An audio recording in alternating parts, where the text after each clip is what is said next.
I gotta ask. I gotta ask, Ken. Sure. Seems like this is like the hottest thing on the planet right now. Clearly. Yep. So here's you're not gonna get offended by this. I hope not. But I remember a time when I was a kid and I was collecting, 86 Mets, and it was like a big deal. I was a kid. And then I grew up and I was more interested in hanging out, partying, chicks, the whole thing. Now this is kind of cool again. I mean, let's just use what you're saying. You're hanging out with Drake. Yep. You're doing things with Logan Paul. I saw you on your Instagram. You're throwing touchdowns with Tom Brady. Yesterday. Steve Aoki's opened up a card shop with our boy Dan Fleischman. It seems like the cool kids are in this market. I remember a time, my buddy Josh, who might be listening, maybe 5-10 years ago, he told me he was collecting cards. I'm like, you're a straight up nerd, bro. Straight up. Nerd alert. Why is this a cool thing now? It basically seems like you and the card game has gone from geek to chic. Please explain. Is it all about the money? That's my question. Is it just simply it's an asset class, there's money there, follow the money, the cool kids are in it now, Drake's in it, what's going on? Well, it's definitely part because if it's an asset class, but it also it gives you, honestly, first of all, there are people who just love the cards. They love the look, they love the design, they get excited opening up packs. But do you bet on sports? Not anymore. I've been to GA. It's a problem. Okay. But let's say you've bet. People bet sports, right? Yes. They like sports, don't they? Correct. Okay. I'm a big sports fan. Just don't get it twisted. Okay, fine. So if you bet a game of sports, do you feel that you have any control over whether or not you're going to win that bet? No, I wish I did. So, well, unless I know Tim Donaghy. Yeah, if you said you did, you're lying or you're delusional. Okay, right. Because if you bet sports, the theory is it's 50-50, but less than 50 because the house takes money. The difference between sports and cards is trading cards, especially modern cards, could be a little bit like sports betting. However, you actually have some control of your outcome. You can go out and decide, okay, fine, I am a baseball expert. And baseball's the best one because a lot of people don't know the young players.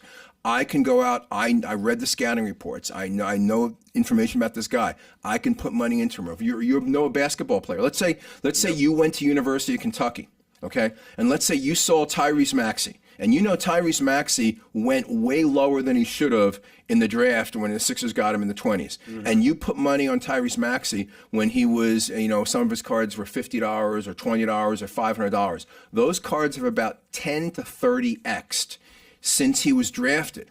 So when you do something in trading cards, also it lets you root. So all of a sudden, guess what? Doesn't matter if you're a Knicks fan.